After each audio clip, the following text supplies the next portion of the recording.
Restaurants కి పోయినా డాబాకి పోయినా దీన్ని మాత్రం జనాలు లొట్టలేసుకొని తింటారు. సింపుల్ అని మెసేజ్ చేసిన ప్రతి ఒక్కరికి అంకితం చేస్తూ ఈ రోజు మీ అందరి గురించి బటర్ చికెన్ వీడియో పట్టుకొని వచ్చిన. రొట్టెతో ముంచుకొని తింటే ముల్లోకాలు 3 నెలలు తిరిగినట్టు అనిపిస్తది. ఏకదమ్ ఉంటది. చలో గట్టి చెప్తా మంచిగా నురి. బౌల్లో 1 కిలో బోన్లెస్ చికెన్ తీసుకొని అందులో 1 టీ స్పూన్ కారం, 1/2 టీ స్పూన్ ఉప్పు, 1 టేబుల్ స్పూన్ అల్లం వెల్లుల్లిపాయ పేస్ట్, 2 టేబుల్ స్పూన్ల పెరుగు. ఈ రోజు మీ అందరి గురించి Everest easy chef butter chicken mix పట్టుకొని వచ్చిన. ప్రిజర్వేటివ్స్, ఆర్టిఫిషియల్ కలర్స్ లేకుండా నేచురల్ ఉంటది. ప్యాకెట్ వెనకాల ఎట్లా చేసుకోవాలి మొత్తం ప్రాసెస్ ఉంటది. అందులో 1 టేబుల్ స్పూన్ వేసుకొని ముక్కలు పట్టేలాగా మంచిగా కలుపుకోండి.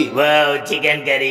చికెన్ లేదు మటన్ లేదు నువ్వైతే ముయ్యు. పాన్ లో 3 టేబుల్ స్పూన్లు ఆయిల్ వేసుకోండి. అది వేడిగా గానే కలిపి పెట్టుకున్న చికెన్ ముక్కలు వేసుకొని మంచిగా ఫ్రై చేసుకోండి. అరే టై బెల్ట్ ఎట్లా వేసుకోవాలి? ఏంది టై బెల్టా? ఓరి పాగలోడ టై బెల్ట్ కాదయ్యా సామి, అది టాబ్లెట్. నువ్వు నీ చల్లగాని మిగిలిన మసాలా పౌడర్ మొత్తం వేసుకొని 1 కప్పు నీళ్లు పోసుకోండి. 2 కలిసిపోయేలాగా మంచిగా కలుపుకొని తీసుకెళ్లి చికెన్ వేసుకోండి. దానితో పాటు సగం కప్పు పాలు, 1 చిన్న క్యూబ్ బటర్ వేసుకొని ఒకసారి కలుపుకొని మూత పెట్టుకొని మధ్యలో కలుపుకుంటూ లో ఫ్లేమ్ లో 10 నిమిషాలు వదిలేయండి. తర్వాత మంచి ఉడికిపోయి ఇట్లా చిక్కగా అవుతుంది. అందులో కొంచెం కస్తూరి మేతి, 2 టేబుల్ స్పూన్ల ఫ్రెష్ క్రీమ్ వేసుకొని కలుపుకుంటే ఇంకేముంది, మన బటర్ చికెన్ రెడీ. వీలున్నప్పుడు చేసుకోండి. సింపుల్ అనిపిస్తే లైక్ అయితే కొట్టుకోండి.